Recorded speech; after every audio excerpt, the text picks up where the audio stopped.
Exodus 20:17. You shall not covet your neighbor's house. You shall not covet your neighbor's wife, or his male servant, or his female servant, or his ox, or his donkey, or anything that belongs to your neighbor. 1. This last prohibition is first, in a sense, because it is the root of all the prohibitions. Paul says summarily, the law says, you shall not covet, Romans 7:7, as if the whole Decalogue is wrapped up in one proposition, you shall not covet. And you remember in that section where Paul is describing his own convicting and converting experience, it's covetousness which seems to come home to him. We don't usually even think of covetousness as a sin. As a matter of fact, it seems to be the root sin. I remember reading once years ago about a Roman Catholic priest describing his experiences in the confessional and saying that although he had heard every conceivable kind of sin confessed, he had never had anyone confess the sin of covetousness. Maybe that's what makes it such a subtle and almost omnipresent sin, that we are almost unconscious of it as a sin. Don't even realize when we are covetous that we are practicing the root of all evil, illicit desire. 2, if angels and man had not coveted deity, they would never have become proud enough to think that they could overthrow him. As we've mentioned before, there are various and sundry theories about the first sin of man, especially. What was it that caused him to disobey God? Pride is the most common theory. Sexuality is also very frequent. But I'm suggesting here that covetousness must have been the underlying cause of anything else. That is, angels and men, when they rebelled against God, expected to overthrow God, was manifestly because they coveted what God had and they didn't have, and hoped by their insurrection to achieve it for themselves. Even their pride would have grown out of their covetousness if they hadn't desired to possess what only God possesses. Presumably, they wouldn't have been so self-exalted as to fancy they could succeed in overpowering the omnipotent or outthinking the all-wise deity. It looks as if this covetousness, the 10th and final, is in a real sense the ultimate divine prohibition. You shall not covet, period, as it were. And then he gives a whole series of things forbidden even to be desired, lest one come into the sin of covetousness. 3, it is this illicit desire which makes men break all the other commandments, and may be the reason the Apostle Paul summarizes the law as saying, you shall not covet. Take commandment number 1. You covet God's deity. That's the reason you have other gods in his presence, and you attempt to overthrow him, making yourself the supreme deity. 2, the second commandment, which forbids worshiping God by means of images and idols. You covet God's worship. or you wouldn't presume. That takes a little explanation there, why the use of images and so on would be an actual coveting of God's worship. Well, God forbids the use of images and icons, as we've mentioned, in his worship. But when you assert the use of these things in his worship against God, what you're doing is engaging what Paul called will worship in the book of Colossians.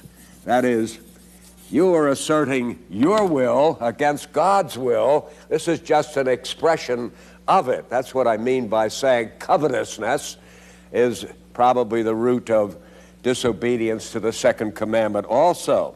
And the third commandment, you covet God's power. That's the reason you put him down. That's the reason you take his name in vain. That's the reason you use it emptily. You show your despising of it because you want that kind of honor for yourself. You covet what God possesses, the kind of respect and prestige and honor that belongs only to him. The fourth commandment, you covet God's time, which is the reason you break his Sabbath and break into his Sabbath and take his Sabbath into your own possession to do with what you please. It's your day of freedom from your secular obligations when he claims, as a matter of fact, that day for his worship and service. And not your day, but because you covet his time, as well as his honor and his worship, you break his holy Sabbath day. You covet your parents' authority, which is the reason you disobey them, denying authority belongs to them, and implicitly asserting your own right to do your thing and to regulate your life your way, because you covet what God has given to your parents for yourself. And if you did not, you wouldn't behave the way you do. Now, you may not be conscious of your motivation all the time, but if you probe your disrespect for parents and your disobedience to parents and sometimes even your actual violence against parents, I think you will notice that it stems from an ultimate coveting of their role, which God has given to them and not to you. Number 6, thou shalt not kill, when violated, shows that you covet man's life. You want his very existence to be yours. You want to remove him so that in his place you can stand, have what he has, or the situation he enjoys, or the life which he possesses. The 7th commandment is a coveting of man's chastity. You try to seduce him or her because you want to have his chastity and purity taken away from him, and somehow to show that you possess what he doesn't have, or at least you reduce him to your level so that you don't have to covet his purity anymore.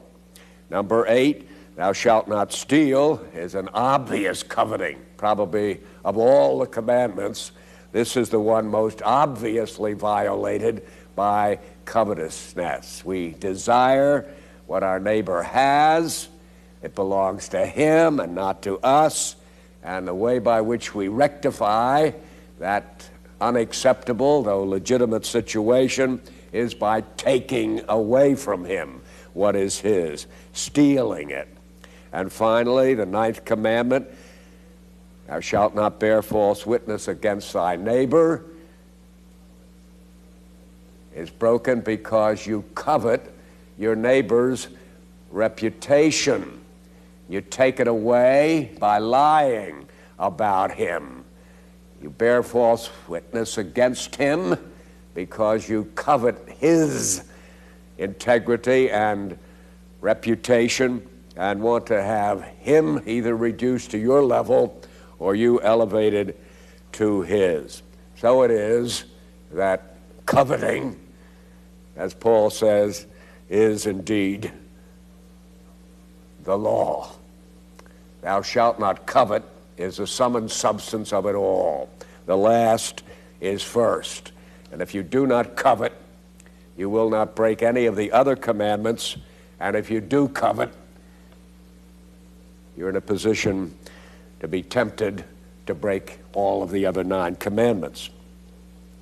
Number 4, Buddhism sees all the evil that covetousness does. This is one of the deep insights of Gautama, called the Buddha or Enlightened One. What he is supposed to have seen under that famous Bo tree was precisely this: thou shalt not covet. A coveting is a desire which leads you to want something you don't have and deprives you of any satisfaction in your present state. And all the discontent comes from that particular source, and Gautama the Buddha decided to put his axe at the root of that tree and to destroy covetousness or desire itself. Probably the reason the Buddha has been called the light of the East, even as Jesus Christ has been called the light of the world. But that was seen by many people, especially in the Orient, as a solution of all their problems, to get rid of desire or covetousness. Number 5, Buddhism sees that if we covet nothing, we will desire nothing, suffer no frustration, and achieve nirvana. Nirvana is essentially a place where there are no desires and consequently no frustration of desires and the misery that goes with it. That's at the end of a long time of trying to divest oneself of desire, so that once you are free of that, you can never know any perturbation of your tranquility. You are imperturbable, just as the various representations of the Buddha usually represent him as free of all disturbing desires. But our basic criticism of this otherwise profound insight of the sage of the East is given in number 6. But it does not see that all desire is not evil. Evil desire, covetousness, is evil. Desire is not evil, but covetousness is evil desire. This is what Christianity is forbidding in the 10th commandment. When God says, you shall not covet, he is not saying you shall not desire. He is telling you you should not covet what is not yours. You should not have an evil or illicit desire. Now, when Buddhism fails to make that kind of distinction, of course it fails to have a sound moral insight. It's perfectly true that if you don't have any desire of any kind, whatever, you are not going to have any frustrations. But it is also true, if you have no desire of any sort, you are not going to be a human being. William James once defined man as a fighter for ends.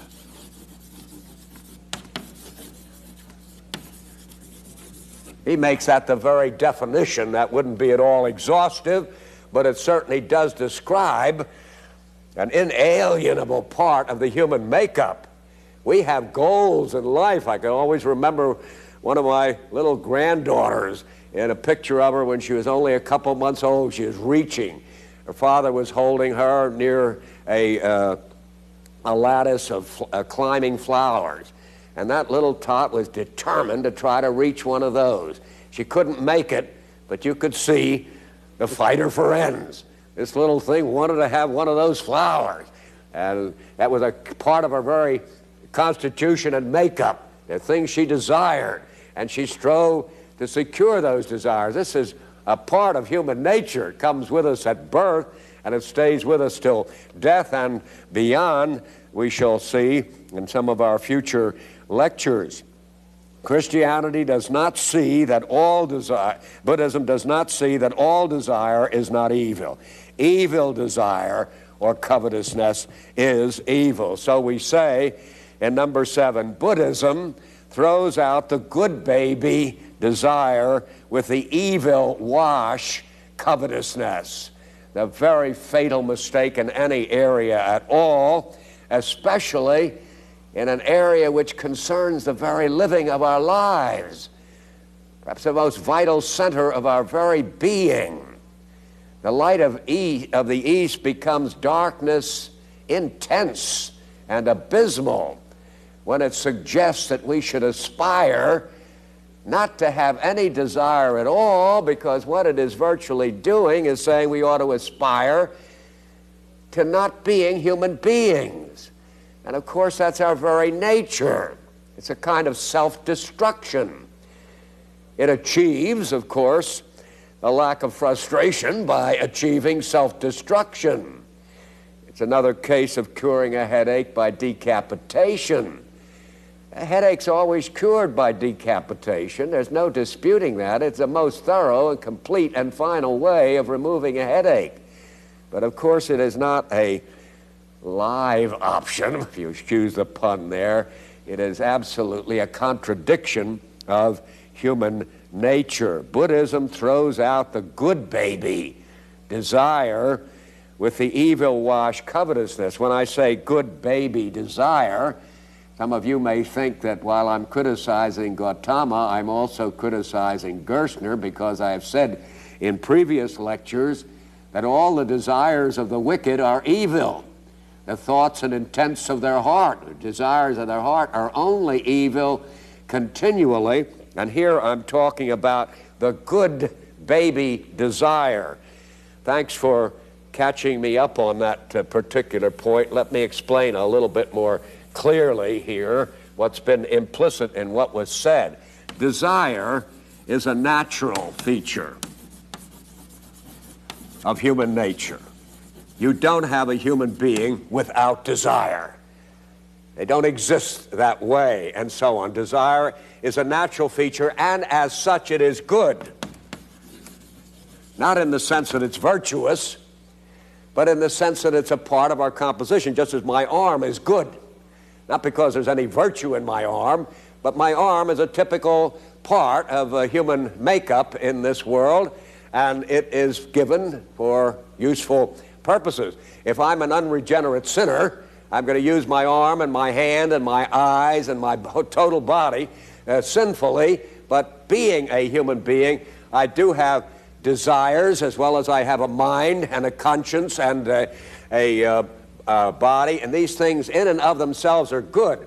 And when I'm saying here, vis-a-vis Buddhism, that desire is good, I mean appropriate, it's suitable, it's a part of human constitution. It is not virtuous in and of itself. It depends on what this desire is directed toward, whether it's a good moral desire or an immoral desire. But desire belongs to human nature, whether this human nature be a fallen one or a redeemed one or a perfect one. And Gautama has made a fatal mistake in not recognizing that. Number 8. Christianity throws out the dirty wash, covetousness, to keep the baby desire clean. I'm playing with this particular metaphor, but I think it's important for us to make sure we understand this point. Covetousness is illicit desire. You can't get rid of desire, but illicit desire you must avoid. That's exactly what is forbidden in the 10th commandment. Not desire, but covetousness, which is evil desire, it is what is forgiven.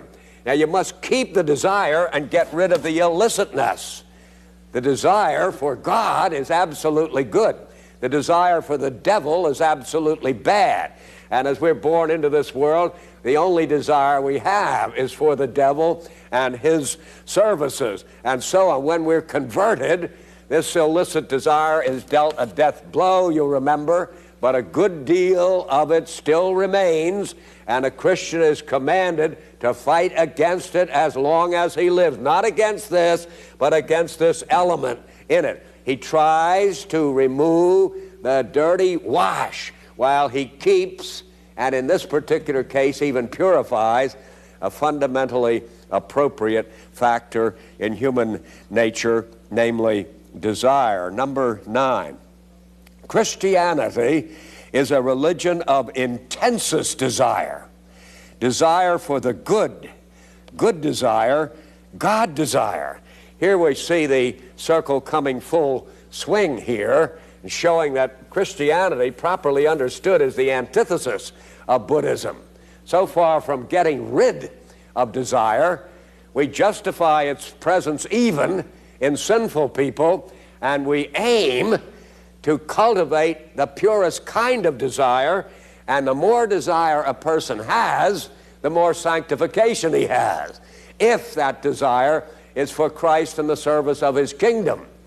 So just as truly as Buddhism is fundamentally directed against that, and determined as much as in it lies to eradicate oneself. And its very heaven or nirvana is an eradication of something which is a self-destruction of human nature. Christianity is exactly the opposite.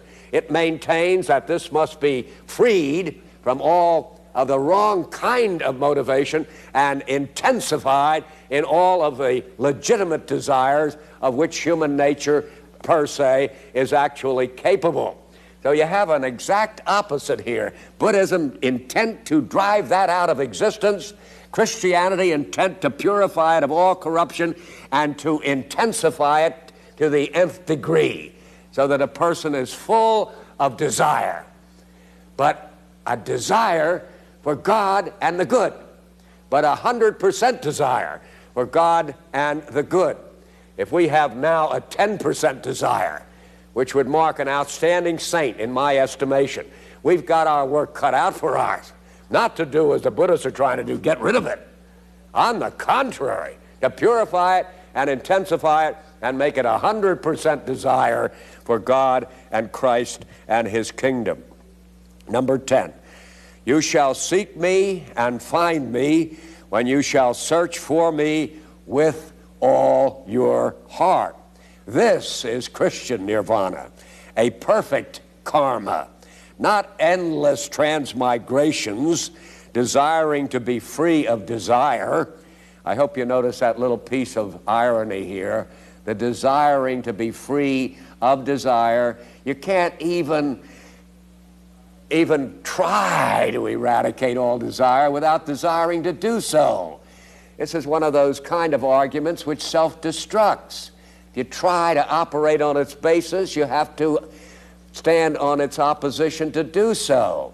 You have to desire to get rid of all desire. Now, manifestly, the more successful you are in desiring to get rid of desire, the more you are intensifying the desire. This is just indicating an inherent inconsistency in this notion that desire is evil and must be eradicated, because the only way you could eradicate desire would be by a conflicting desire, which is indeed what Buddhism teaches, but in so doing contradicts its very fundamental utterance. Blessed are they that hunger and thirst after righteousness, they shall be filled. Let me close with this emphasis that Christianity has. It's not only that it's different from Buddhism, but it actually is emphatically different. All your heart is the goal. All your desire. If you have that, you will have God. If you desire God with all your heart, you will have God with all your heart. Not the absence of desire, the absolute fulfillment. See, when our Lord insists that those who hunger and thirst after righteousness are the ones who will be filled. There may be many of you out there, my friends, who are saying to yourself as you listen to this series of lectures on the Christian theology that you're sort of interested in it as an academic exercise, and as an intelligent person, you like to see how somebody who specializes in this type of thing addresses the various problems of the day, and so on. But you can't really get too excited about it. It interests you, for example, if you're an economist, intense study of economic theory may fascinate you, or you're a physicist, Einsteinian thinking and so on might be a special penchant of yours. You may have that kind of interest in Christianity, and I don't think any intellectual person, as an intellectual person, could be uninterested in Christian theology. It is an intellectual exercise, among other things. But as we've said before, that's because the way to the heart is through the head, and so on. But as we've said before, Christianity hasn't caught hold until it has reached the heart here. But the way by which Christianity is born in the soul is by the intensest kind of desire, the hungering and thirsting. And I may say to you who are somewhat unstirred, not deeply moved, though intellectually interested in the Christian religion, this may well be the problem. You don't find it exciting because you're only, as they used to say, a spectator and not a participant. You're only, in a detached way, an intelligent way, looking at a pattern of thought, but you are not venturing into the truth of this Christian proclamation. You don't hunger and thirst, and that's the reason you are not satisfied. That's the reason your heart is not aflame, because you are not intensely focusing on the reality of the Christian religion. If I may tuck this little bibliographical detail in here, I may say that there's been a recent republication of Burroughs' sermons on the Beatitudes. Jeremiah Burroughs, who was a congregational minister and one of the 5 Congregationalists who was a member of the Westminster Confession of Faith Assembly, and his sermons on the Beatitudes, of which hungering and thirsting after righteousness is one of the finest things ever written on the subject. In fact, I have never read anything any better than what Burroughs does in that particular book. And I may say as an aside, as I sometimes throw out bibliographical hints and so on, you would do very well to get this latest republication of an earlier edition done by friends in the Geneva College area. But we say goodbye now to the 10 Commandments and move on to a sort of summary lecture following on the way in which we love. Specifically, the way we love our neighbors and thus fulfill the commandments of God.